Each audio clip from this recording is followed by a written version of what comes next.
So, just wanted to share a little nugget with you guys before I turn in for the night. Just got off of one of my business calls, and of course, we were talking about urgency. And I will be coming to you guys live with one of my business partners, and we'll be discussing some financial principles.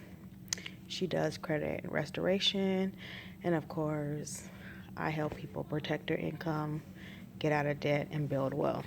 So we'll be bringing some very educational principles to you in August. So watch out for that.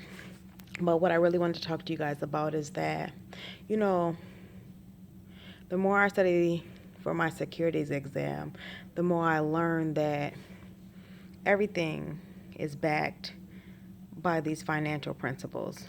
When you come from a lower socioeconomic status, you tend to pay more because either you have no money, you have no credit, and you have no education in regards to what you're doing. And I was always the type of person that spent everything. I couldn't even manage to budget $20 to save every payday, but yet I smoked. And of course, I had to have my coffee. And so now that,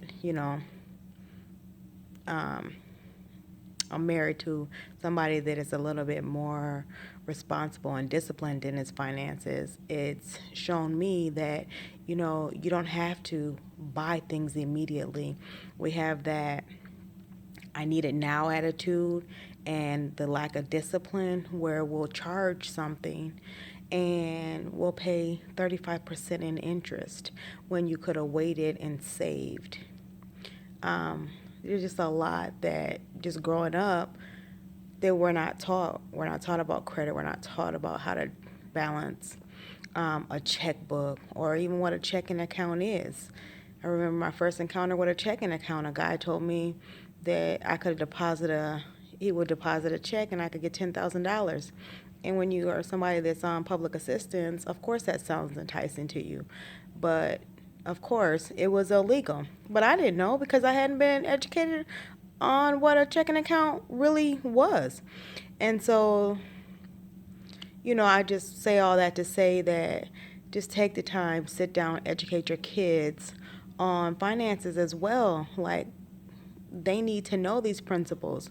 Student loan debt is to keep the poor poor. So if you already have no money and then they allow you to borrow all this money, the investors make all the money because they've put their money in. And regardless, they're going to get paid. The mortgage companies, the investors that back those mortgages, they're going to get paid. So be on the lookout. It's going to be a very informative session.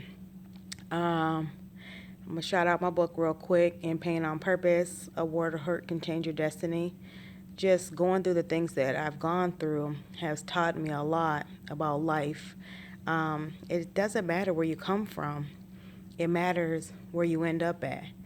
And that's all I want to tell you for now. Have a good night.